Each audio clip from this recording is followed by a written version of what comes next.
Former Ogun State Governor Rauf Aregbesola has called on members of the African Democratic Congress coalition to unite in their mission to unseat the ruling All Progressive Congress in the 2027 general elections. Speaking in Akure, he urged members to set aside personal interest and prioritize the collective goal of national leadership change. Aregbesola expressed confidence that with unity, the ADC, now adopted by a coalition of opposition figures, including Atiku Abubakar, Peter Obi, and David Mark, can lead a strong challenge against President Tinubu's administration.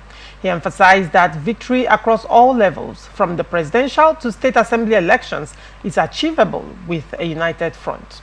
Other speakers at the meeting, including NNPP governorship candidate Benga Oedema and ex-PDP chieftain Akimbobola, echoed the urgency of rescuing Nigeria from hardship and insecurity. They highlighted the coalition's shared mission to restore good governance using the ADC as a unifying political platform. Now, George. Yeah.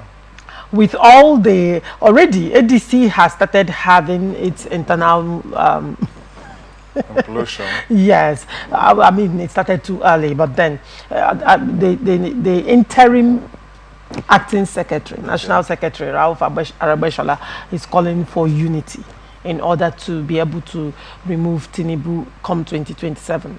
How do you see that playing out with all the internal mechanism and all the internal power play and or whatnot going on right now? Frankly speaking, let me say that I am not moved. Personally, I'm not moved by this coalition. Why? We've seen this before. You know, the whole essence of it is just to grab power, and at the end of the day, they have internal implosion like the way they are having an APC today. Most of the people, or some of the persons that have gone to form that, that have gone to join ADC on that coalition, are members of the APC. We have the air of fire, even the same Rauf Aregbesola, the national secretary, you know, and other ones.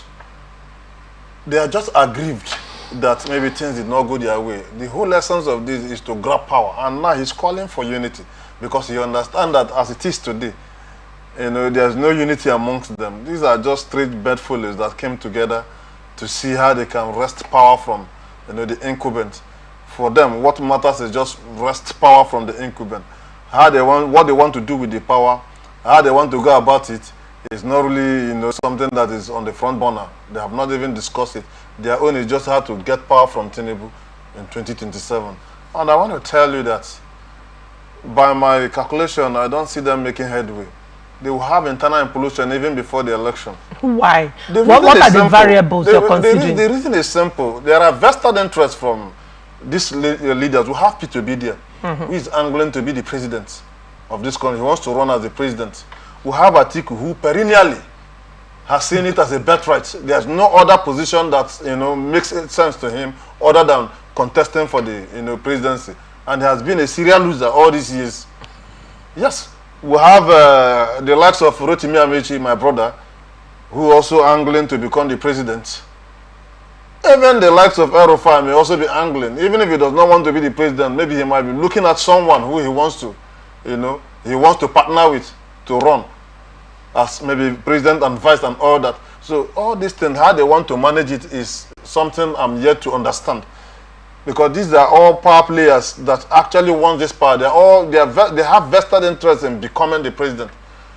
Take, for instance, Obi. If that ticket is not given to Obi, Obi will definitely pull out of that coalition because he wants to run for presidency, building on the momentum he had at the last general election. He wants to run by all means. So if that ticket is not given to him, even though he has come out to say, I want to do one term of 4 years, just to finish the term of the South, all those are political statements, just to be trusted with that position. On assumption that he's given to that, he may not, you know, keep to that promise. But let's assume that he keep to that. But Rotimi Amechi has also come out I to am say telling that just all these things is just see. We are in a country where, you know, positions are zoned. It is believed that the South is the one running at this moment, and right now Tinubu is at the helm of affair. So if anybody from the South is coming to say I want to run for 2027, it is just ideal to pacify the North that let me finish that tenure of the South, which is remaining 4 years from now or thereabout. If you say you want to do 2 tenures, that means you want to, you know, go into what is supposed to belong to them, their own term and all that. And that may not sit well with them, meaning that they may not give you support. Some of them will say, okay, instead of you to give this other person, let's give to Tinubu, let him finish his 8-year tenure so that by, you know, 4 years time it will come back to the North and all that.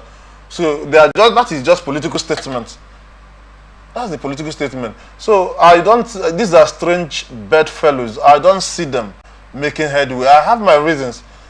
And the presidency today will not also sit idly to allow them to regroup to the point where, you know, they will become a threat to them. I don't think they will do everything legally possible to ensure that the ADC does not have that unity that they are seeking to oust the incumbent. I don't see it happening. I don't see it. These are people who are only power hungry.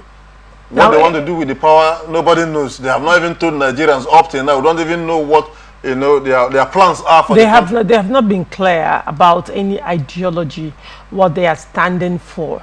Rather, you know, what they have been clear on is that they need to oust President Tinubu in 2027. Does that not show you that, you know, that we have not seen any ideology, what they stand for?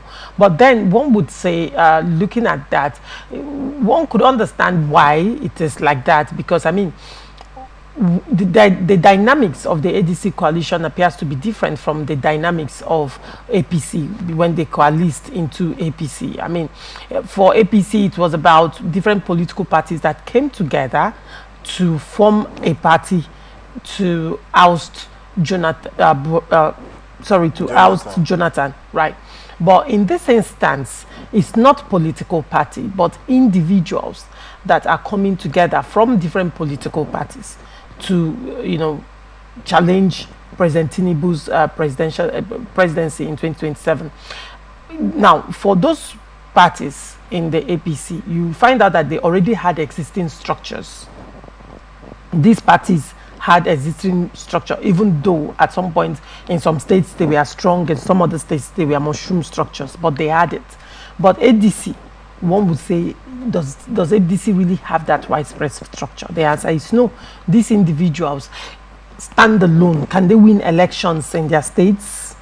Can El Rufai win election in his state? Can Aregbesola win an election in his state? Can David Mark win elections currently in his state? Can Amechi be able to topple the FCT minister in Rivers State? So when you look at, because at the end of the day, George, the presidential elections is a general election, but it will be localized. Of course, every election is local. So how do you see that playing out? Like I said, with their strength. I don't even see them becoming that much of a threat to the incumbent. You just mentioned something here now. The individuals who are leaders of this ADC in their respective states, what effect can they pull? What magic, what powers can they pull to win an election in those states? Nothing. Nothing. Forget about the names, former governors, former this, former ministers, former that. Yes, but presently as it is, do they have what it takes to win an election in those states? Obviously nothing. El Rufai rode on the back of Buhari to win the Kaduna state election, governorship election. Without Buhari, who is like a demigod in the north, El Rufai wouldn't have won that election. It's obvious. And the thing is, in Kaduna State, anybody El Rufai backs, the Kaduna South will not vote for that person. You know what? You see what Tinubu is doing with the people of Southern Kaduna. There's a university there. Before now, nobody from that Southern Kaduna has become a VC of A.B. Uzaria. Each time they try to appoint one. So Tinubu is trying to cut out that vote for himself. The time has not come. When the time for politics can come, you will definitely understand what we are talking about. That these people who are trying to form coalition do not have what it takes to oust Tinubu. They don't. They don't. See, let me just say this. If Tinubu secures the support of Buhari, endorsement of Buhari, for Buhari to come to national television to I'm giving my support to Tinubu, and that note is finished. And now, considering that he has wooed Kwankwaso even though Kwakwaso has not officially made the statement. These are the two persons. The Kwakwaso factor should be brought in. These are the two persons. I almost forgot about the Kwankwasia movement before you brought that to my attention. Buhari on one side endorsing Tinubu, and with what is going on now, Kwankwaso coming into the party and giving an exalted position, it's finished. Tell me who are the two living legends, political legends in the North today, other than these two persons. Time for politicking is not yet here. Once it is here, this coalition you're talking about will run out of space. You're right. They don't have it. They don't have it. That's the truth.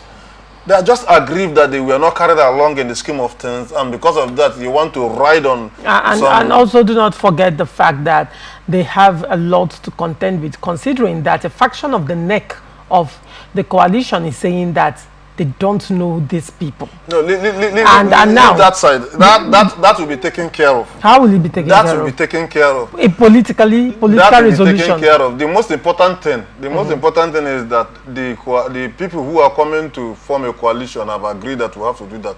If ADC will present a challenge, it doesn't take anything to move to another party. If Nasser Rufai has said that. If it will cause a challenge to them, it will not take anything for them to move away from that place to the next party that is willing to accept them. There are plenty of parties that are registered with their offices spread across, but they don't have class and all that. SDP, for example. There are many of it. So they will just move into those parties. Their own is just for them to contest election against Tinubu in 2023. In 2027 rather, and eventually ask them. That is what they are looking for. Like we have been discussing here, they have not come to tell no ideology that this is what we want to do, this is what we want to do, this is how we want to go about it. Nothing. Their own one-point agenda is to remove Tinubu by all means, whether by hook or by crook. And the time for politicking has not started. When the time comes, you yourself will understand. There are things we will not say on national television, but I just gave you two. Let's what they call Buhari, immediate past president of Nigeria, and Kwankwaso give their, public and official endorsement of Tinubu as the next president. You see what will happen in that north. Now, going by the body language of Shetima recently, and the fact that the resignation of Ganduje was linked to the meeting that the president had with Kwankwaso. One would say that the Kwankwaso factor is already in the bag to a large extent for the president. The Kwankwaso factor is already in the bag, and if that is in the bag, then you don't forget that Kano has the largest vote. Kano has the largest vote. So Kano is secured.